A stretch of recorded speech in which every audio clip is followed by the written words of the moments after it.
Hallo alle miteinander. Hello everybody. I'm Claudia Dixon and I'm a native German tutor and language specialist. And today I wanted to talk to you about various tenses. In this video, I'm going to be sharing my whiteboard, online whiteboard with you and give you an overview over 6 tenses. Very often, people get confused about the different tenses, and sometimes it's quite nice to have them all set up next to each other so you can actually see properly the difference and how they are being used. So here we go. What I wanted to talk to you about today is just some of the simpler tenses, because doing all of them, it actually takes quite a long time. So what we're going to talk about today is just a basic setup of the simple tenses. We're going to talk about these and also the 2 future tenses. And then next time, I'm going to talk about the 2 conjunctives and also the passive. So, but there is just not enough time to do all that in the same day. So basically, hier einmal die deutschen Zeiten im Überblick, the German tenses as an overview. So first of all, I wanted to talk to you about the present tense. The present tense really here is obviously on the left. Ich spiele, du spielst, er, sie, es spielt. Wir spielen, ihr spielt, sie spielen, sie spielen. So the ich, du, er, sie, es, it's obviously the I, you, he, she, it, we, you, they. And the sie, the capital S, sie spielen, is a formal you. Now, just as a general thing, so present tense, what happens? Also, let me give you the irregular, an irregular verb. Let's say, for example, let's use a verb geben. Yeah, so it would be ich gebe, du gibst, er, sie, es gibt, wir geben, ihr gebt und sie geben. And for the formal sie, for the formal you, it's also sie geben. So basically here we have the irregular verb. What to remember is that the irregularity of the verb only happens with the do. Oh, look, there's a little star. I didn't know I can do stars. And the SES. None of the others use the irregular part. So if you have an irregular verb, it's really only for do und SES. So as you can see here, geben changes the I to an I. So ich gebe, but du gibst und SES gibt. The rest is normal again. Wir geben, ihr gebt, sie geben, sie geben. Yeah. So that is the first tense, so the present tense.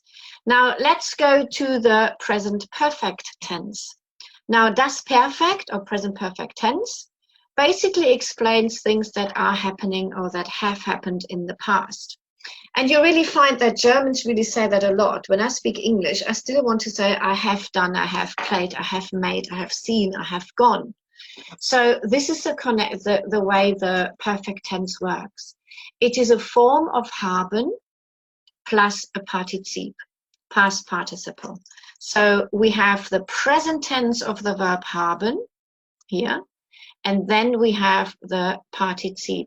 I haven't really explained the tense a bit here. So basically, for regular verbs, usually you have a GE at the beginning and a T at the end. For irregular verbs, you have, for the general ones, there are obviously different verbs, but that would be a totally new video on the just the perfect tense, which obviously can be done as well. But today I just wanted to give you an overview of it. Also ich wollte euch einen Überblick geben. So let's just have a look at the irregular verbs again here as well. So I would say ich habe something gegeben, if I use the same verb. Du hast something gegeben, and so on. Yeah, so basically here I have the irregular verb working the same way as irregular. I'm going to move, I can't move them all, but anyway, there you go. It should be sort of all right, yeah? So the perfect tense, ich habe gespielt, du hast gespielt, and for the irregular words, ich habe gegeben, du hast gegeben. What is important to know is that the conjugated verb, again, like habe, hast, is second place, and the past participle oder das Partizip goes right to the very end. Yeah, so regular verbs get the T at the end, and the irregular verbs get the en at the end. Yeah, so let me just perhaps do that. You can see my cursor. So I've got a T, and we've got an en, and both get the GE. They are verbs which do not get a GE, but generally on the very normal verbs, you have a GE, and you have either a T or an en. So T for regular, en for irregular verbs. So this is basically saying I have played or I have given. Now, coming to the next tense is the different words for it really. Das Imperfekt, das Präteritum, die Vergangenheit. It's basically simple past tense, but different books give you different words to use. Now, the simple past tense. Now, the beauty is actually with German verbs, German tenses, is that really the endings very often stay very similar, either the same or very similar. There may be slight little differences. And when you have the past tense or the imperfect, das Präteritum, the ending is, this is the ending here. Okay, that didn't really work. Oops. Let me just get rid of that funny little thing. So I'm not that quick with all my little buttons. So here, so we've got the TE in this. So it's basically what we've done for the perfect, for the imperfect or Präteritum. All we've done, we've actually added the T. Yeah, the T is really important added, and it's added everywhere. So ich spielte, du spieltest, instead of just the EST, the ST is a TEST now. Sie spielte, wir spielten, ihr spieltet, sie spielten, sie spielten. Now, one thing to remember with the past tense or Präteritum is that the ich and the RCS are always the same. So you have ich spielte und spielte. Yeah, that is something to remember, that these are the same. Now, they are also the same with the irregular verbs. So again, obviously you've got your regular verbs. Regular verbs just add the T there. So the sign for the regular past tense is to add a T.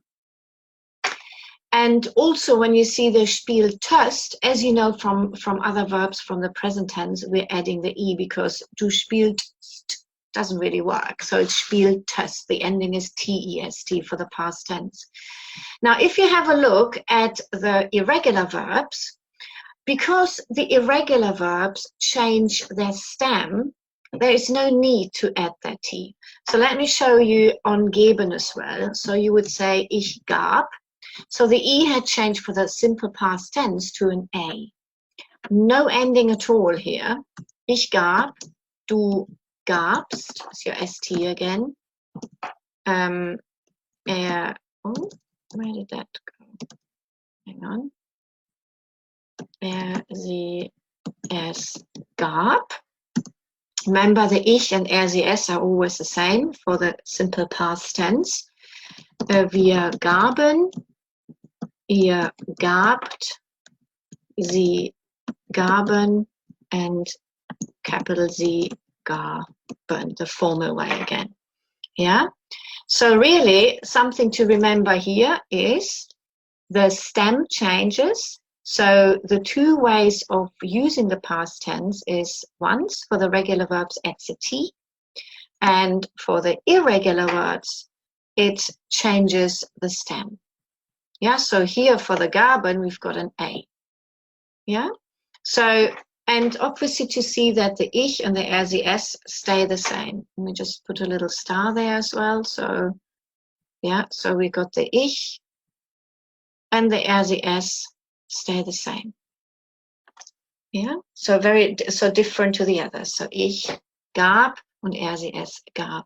But otherwise, the endings are very much similar, regular. The du gabst, wir gaben, ihr gabt, sie gaben. Yeah, all right. So now the difference to what is a pluperfect, the past perfect, plusquamperfect. A lot of people get confused about it because basically, if I wanted to make a huge circle around this, these two tenses, the present tense and the present perfect tense, are tenses that are used in the present. Using the present tense because haben uses the present tense of haben, even though it expresses something in the past. But the plusquamperfect or pluperfect or past perfect, the only difference is it changes the haben of the perfect to hatte, to the past tense of the verb to have. So ich hatte gespielt, I had played. I suppose I should actually just write the meaning here. So this one would be I have played, or I have given. And whereas here we would now say I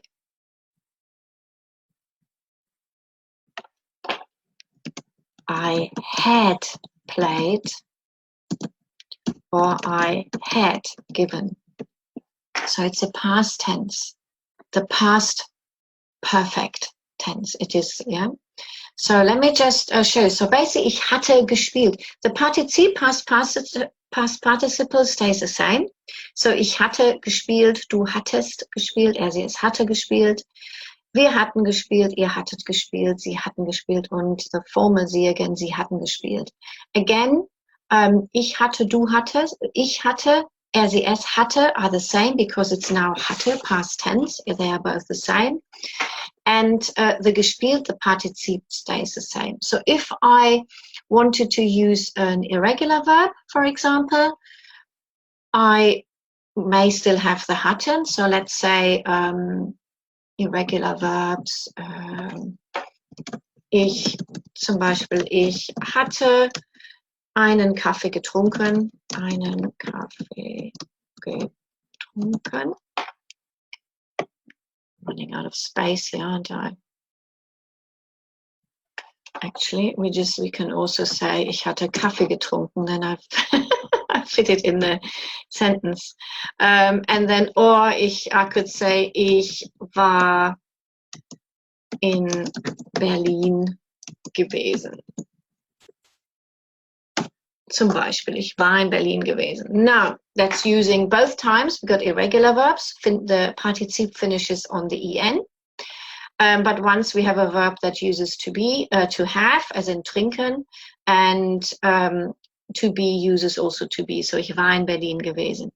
Now, one thing to remember is that this tense is not really used when you're speaking. This is much more, uses much more, sometimes you do, but mostly you do this when you're writing. It's used much more for writing. And so basically for using it, when you're speaking, your perfect tense is really used mainly for expressing things in the past when you're speaking. The simple past tense or präteritum isn't really used very often, or not for many verbs, when you're speaking. Of course, you would use verbs like ich war, ich hatte, as well ich gab, oder es gab, in der Stadt gab es heute ein Konzert zum Beispiel.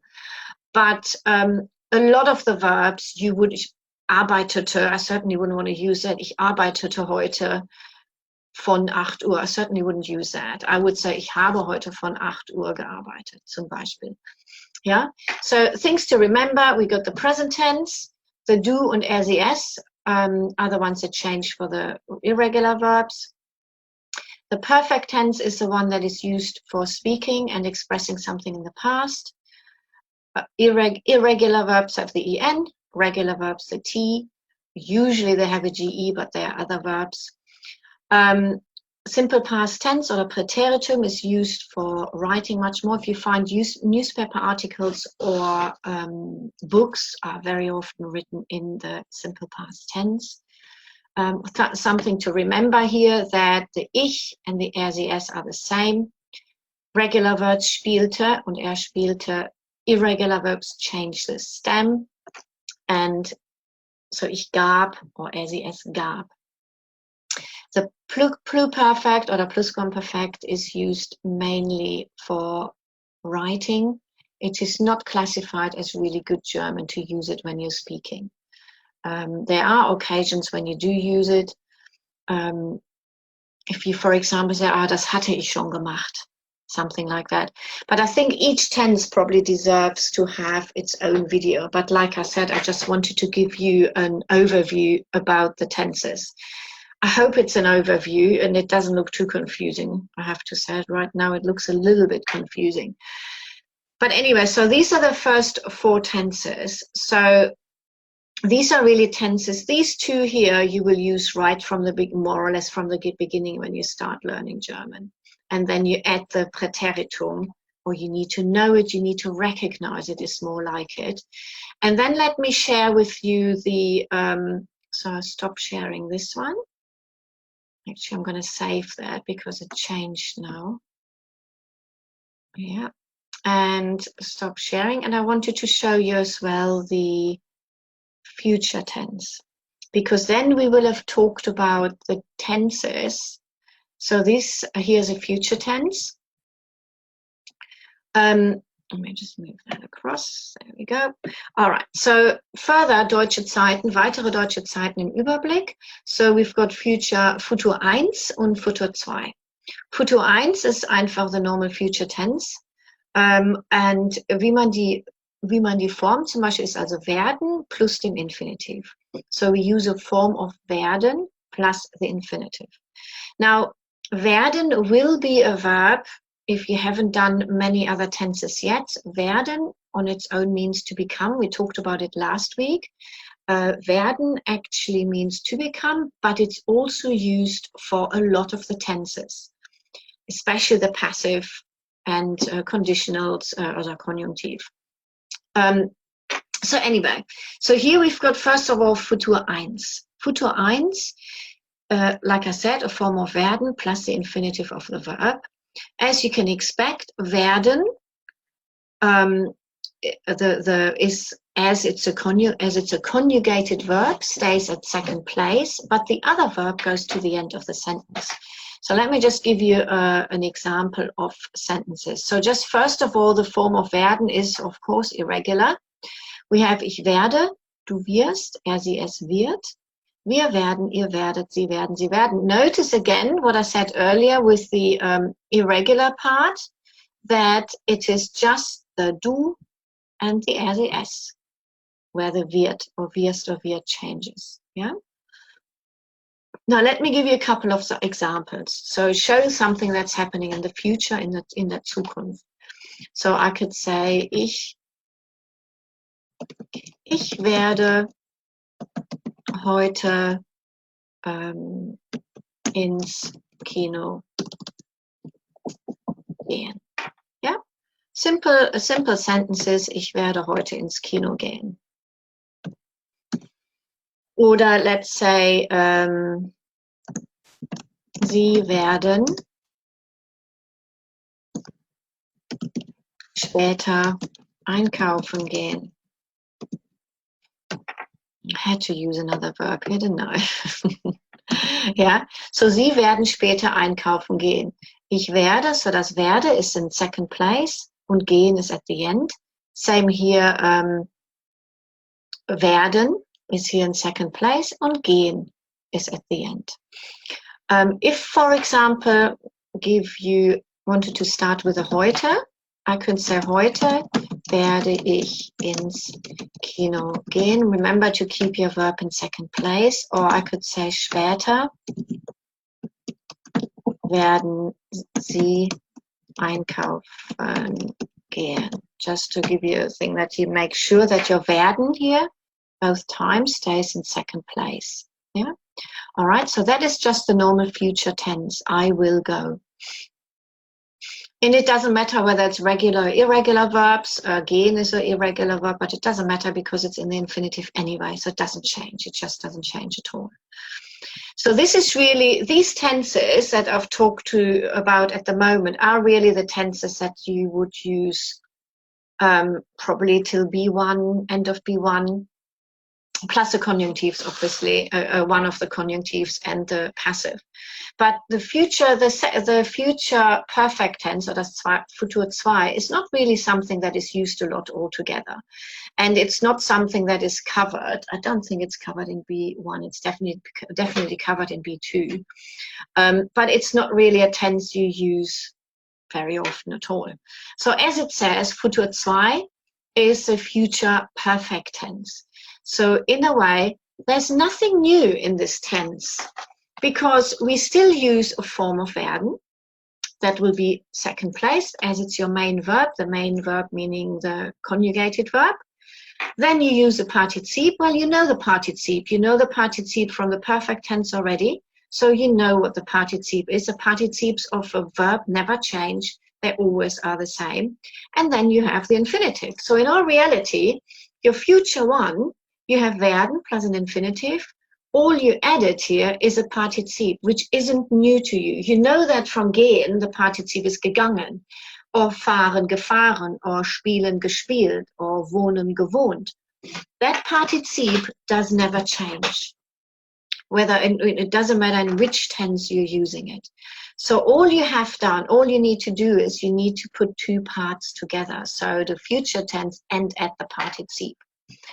So like a sentence, for example, ich werde ins Kino gegangen sein. So you have your werde, the form of werde, conjugated für ich werde, and then your partizip gegangen and your infinitive to be. It literally means I will have gone to the cinema. When would you use it? Perhaps you could say, oh, I will have gone to the cinema by the time that you get here, that you will have got here. Ja, so ich werde ins Kino gegangen sein, bis ihr endlich angekommen seid, zum Beispiel. Ja, oder bis ihr endlich ankommt. So, ich werde ins Kino gegangen sein. Oder du wirst die Hausaufgaben gemacht haben, wenn wir wieder da sind. So, you will have done your homework when we are back again. Zum Beispiel, when we have returned as well, I could say. Ja, so, aber die Form von werden ist the same. So, ich werde, du wirst, es wird, wir werden, ihr werdet, sie werden, sie werden. So, ich habe verschiedene Beispiele hier aufgeschrieben, zum Beispiel, ja, I've wrote down a few different examples. Also zum Beispiel, er wird ins Kino gegangen sein. Wir werden im Chor gesungen haben. Ihr werdet das Zimmer aufgeräumt haben. Wir werden eingekauft gegangen sein. Wow, ich habe euch ein extra Verb gegeben. I gave you an extra verb here. Sorry. Oder sie werden die Kunden angerufen haben. Yeah, it's also, I can say it if somebody said, oh, do you think she will have done that? And they said, well, sie, actually this one is you, not she. Sie wird, then I should say, sie wird die Kunden angerufen haben. Natürlich wird sie es gemacht. Of course she will have done it. In that case, you would say, she will have done that. Yeah, so it's a Futur 2, the future perfect tense. So I hope that made sense. Because really, the German tenses are like building blocks to put them together. I know somebody had said that future, they really struggled with Futur 2. But if you have a look at it, it isn't anything new. And the way you use it is like, ich werde ins Kino gegangen sein, I will have gone to the cinema. Or it probably is, it's easier, perhaps not with the ich. Let's say I'm thinking, oh, where's my son? Where has he gone? Where, he's not in the house. And perhaps my husband may say, he will have gone to the cinema today, for example. And that is the Futur 2 as a possibility, yeah, with a Futur 2. Or something that may have happened, could have happened. Yeah, so I hope I hope this works all right. I hope that makes sense. And if you have any questions, I'm going to just stop sharing there for a moment. Oh, let me save this as well. Yeah. Should I just write this actually on here just to say what it actually means? Yeah. So the top sentence would be, I will have gone to the cinema. Or the second sentence, you will have done. You will have done your homework. Just to give you an idea of the translation of these. Yeah. Ja, and so you will have sung. What did I say? Du wirst im Chor gesungen haben. You will have sung in the choir. Ihr werdet das Zimmer aufgeräumt haben. You will have tidied up your room. Sie werden einkaufen gegangen sein. They will have gone shopping. Und sie werden den Kunden angerufen haben. You will have called the customer. And if I say, sie wird den Kunden angerufen haben, then it's she will have called the customer. Yeah? So anyway, I hope this helped. And like I said, I think there probably is a video due for each of the tenses, because obviously there's something special with every tense. So I haven't really discussed the tenses in detail here, but I hope I managed to give you a short overview over the tenses, or some of the tenses. What I will discuss next time will be Konjunktiv 1 and Konjunktiv 2. Most of you will know Konjunktiv 2 better than 1. Actually, Konjunktiv 1, if you look at levels, it would actually be B2. It appears the first time in B2. Aber Konjunktiv 2, natürlich, it's used all the time. And the other one is passive. Passive is actually a really lovely tense and just building blocks put together. So I hope that really makes a lot of sense to you as well. Anyway, also tschüss. Bis zum nächsten Mal. Tschüss.